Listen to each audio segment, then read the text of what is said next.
Deity has been ordained through our justice system as a living and breathing mechanism. That is one of the reasons why Hindu temples pay income tax, because the deities are living embodiment. There are temples where men and women both are not allowed. It's only for transgender. Correct. Then there is parity. Where is the discrimination? Everyone, of course, should eradicate caste system.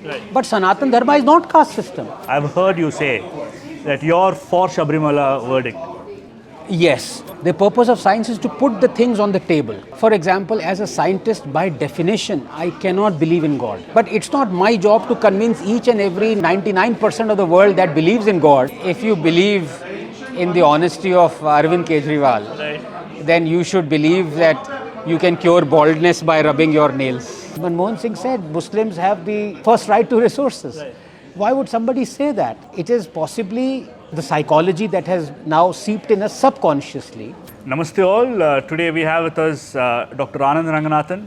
He's an author, he's a scientist, he's an atheist. So he has written a book, Hindus in Hindu Rashtra. So let us find out from him why one has to read that book. To begin with, namaste and welcome to the show, Ji. Thank you so much. Thank you so much for having me. So you have written so much about justice, not being delivered equally to all the communities across in India. So I mean, who is the beneficiary here? Why do you think this has happened? I think there are a variety of reasons, 3 or 4 reasons. I think primarily it is to do with the fact that our dispensations since independence have been virtue signaling anti-Hindu dispensations. Let's be very honest about it. From the way Mahatma Gandhi, in fact, in the first paragraph itself, I explain the whole genesis of the whole thing when Mahatma Gandhi said that, if Muslims kill all Hindus, it's absolutely fine by me. It will usher in a new world. I mean, these kinds of nonsensical statements you may say now in hindsight, but when they were made at the height of, the propensity of Indians to decide their future possibly for not just for the next 20, 30 years, for the next 500,000 years, So any statement like that would have had a terrible impact on the psyche of a Hindu. And then we had, the Congress ruling us. Ruling is the appropriate word, at least till the emergency, beyond that. And there have been so many decisions that were taken that were against Hindu interests. For a start, only the Hindu ritual practices, kind of addressed through Hindu code bills. Every other practice of every other religion was kept away. Why? Are there rituals in other religions that are not archaic or misogynistic or patriarchal? Of course there are. I don't need to recite the verses there. But they were untouched.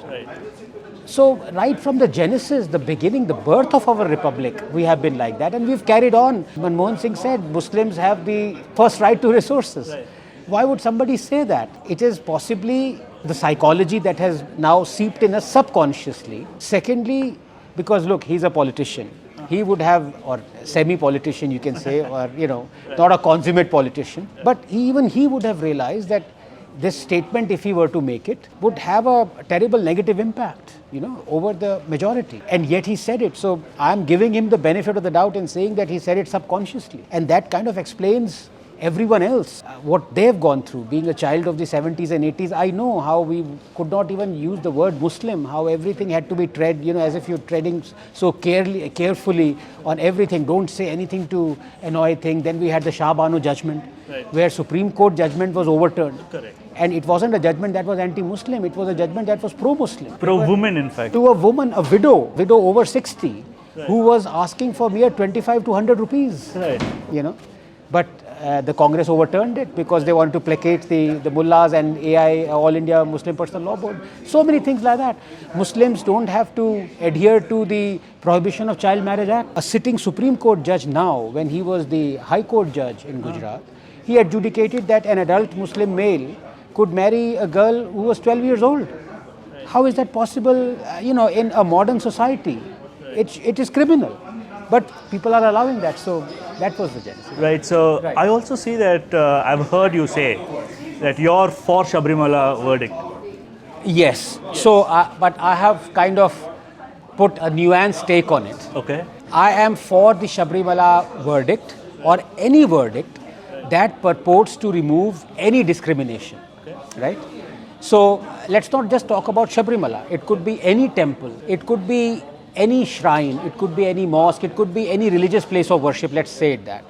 If through the common thinking and knowledge of the modern society, modern republic, you decide that, look, this is bad. Like, for example, the ritual of sati has been outlawed, right? Yeah. Triple talaq has been outlawed because they're discriminatory. Correct. So I am for removing discrimination. The thing with Sabrimala, as I learned, was that it was perceived discrimination, because there are many Lord Ayappa temples where women are allowed. Okay. It is only in this one where the deity says that because of its celibate nature, doesn't want women of a certain age group correct. to enter. Correct. Now, even there you can say, oh, who is the deity to decide? Where first of all, deity has been ordained through our justice system as a living and breathing mechanism. That is one of the reasons why Hindu temples pay income tax, because the deities are living embodiment. Right, that's what the belief Yes. is. Now, I would have said, okay, fine, you want to believe that. But there are many Hindu temples where men are not allowed. Right, what about that? Yes. And I've given examples in my book. Right. I've quoted 5 temples where men are not allowed. Now, is that not discrimination? Exactly, and there are temples where men and women both are not allowed. It's only for transgender. Correct. So, when you have it for when there is parity, where is the discrimination? Now that you're saying that you want to remove discrimination, Yes. are you also echoing what the son of a chief minister said here, that he wants to uproot Sanatana Dharma because it has caste system in it? No, that's just absolute rubbish what he said. For the simple reason that he should understand what is Sanatan Dharma. Right. Sanatan Dharma is something that is eternal, all questioning. And we hear it from a atheist. As a Darwinian atheist, absolutely. Right. See, I am a civilizational Hindu.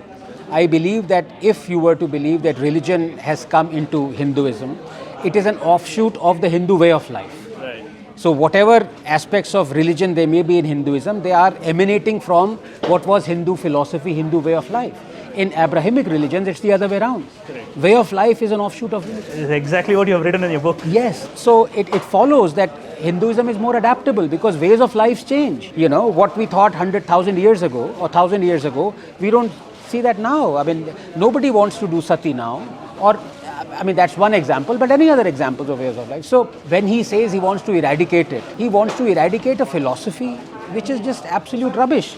Everyone, of course, should eradicate caste system. Right. But Sanatan Dharma is not caste system. In fact, Sanatan Dharma doesn't even mention caste system. It mentions Varna. Right. Now, Varna, you have interchangeability. You can jump from one Varna to another. I'm just talking technically. So technically, a Shudra can become a Brahmin can become a Shudra. You can have upward, lateral jumps. Right. Varna is based on what you do, and right. that doesn't come with your birth. So how is that discriminatory? That's not. It's just job qualification. Right. So he's just completely confused. But I don't blame it because the party's ideology is based on what Periyar said. Right. They can't escape it. They can't get away from it. And Arya Dravida theory, what do you have to say? I mean, when are you writing book on it? Because you've been on, debating on that. Yeah, I think more than a book. See, that's the thing with science. Right. For the arts, you can write a book and it can last for 50 years. And do you think you can do away with, DNAs and scientific, stories to these people? I mean, can you satisfy them with that story? No, but science that's not the purpose of science. The purpose of science is to put the things on the table. For example, as a scientist, by definition, I cannot believe in God. But it's not my job to convince each and every 99% of the world that believes in God to say, oh, no, hang on a second, don't believe in God. It's not my job. Okay. I put the evidence on the table. I put Hubble shift. I put Darwinian theory of evolution. I put Jostak's protocell. I put Stemmer's sexual PCR. I put all that data on the table. Leave it there. Those who want to believe it will believe it. Those who don't, it's not my job. Right. So I'm not there to convince Udaya Stalin. If he wants to believe whatever he wants to believe, he's free to. Right, and you have said Congress has done it and then BJP has done it. And I've also seen you mentioning Janata Dal, but not Aam Aadmi Party. On a lighter note, are you supporting Aam Aadmi Party here? No. If you believe in the honesty of Arvind Kejriwal, Right. then you should believe that you can cure baldness by rubbing your nails. Honestly. The guy is the fraud of the century. Just 2 days ago, his minister, I think Atishi, was saying that there is no report or there cannot be a report to determine how much pollution is affecting Delhi. This is the statement. When they were not ruling Punjab, They said Punjab is causing the pollution index. Stubborn burning, right? Stubble burning. And the idea that you have given in your book is mind-blowing, to make Declare it as a Hindu ritual, and then that'll be banned. Within a week. Right. I'll not talk much about the book because let the people read. I mean, I could complete the book in 4 hours. The more I read about it, it pained me so much, I should tell you. And I could hear you rant on things that you have written. See, I think one of the reasons why it has resonated with readers, the title itself tells you that there is something quirky about it, because you don't expect the majority, 80% of the population, 1 billion strong, to be discriminated against. For example, in Jews in Israel, are they discriminated against in Israel? No. Are Americans discriminated in America? Germans? So when I say this, immediately the first reaction of any reader would be, who's picked up the book, this can't be true. But then when I give you 8 examples and I challenge you to prove me wrong, then people realize that here, look, Hindus are the only ones who cannot even approach the court to ask for justice. How is that? Place of worship act. Yes. And you just heard Vishnu talking about it. It's just unbelievable, It's been what, a month that your book is released? 1.5 months, yes. Nobody has ever challenged you. That means that there's no concrete evidence that they Well, can I challenge. have given 150 odd references, and I'm not saying I can never be wrong. I mean, of course, as a scientist, you are taught to believe that, never be absolutely sure. It's all experiment. Yes, and if somebody comes up with something and says, look, this is error, their mistake, I'll be the first one to accept it and incorporate it in the next edition. Why shouldn't I? That's the way it works. And RTE, like you said, how Hindu schools are being shut. This was an eye-opener. Me being a journalist, I didn't know myself. No, I didn't know it for, I think, as late as a year ago. But it's just there because of the 93rd Amendment. Minorities are excluded from giving reservations to the economically weaker section. AMU. Why?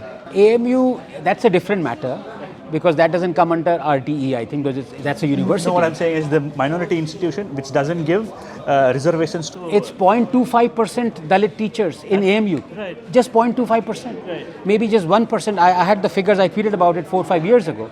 1% Dalit students. I wish you all the best. Thank you very much. I hope you write more books, and then we want people like you rapping, slaying with words on on television. It was such a pleasure hosting you. Thank you so much again, Ji. Thank you so Namaste. much. Thank you. Namaste.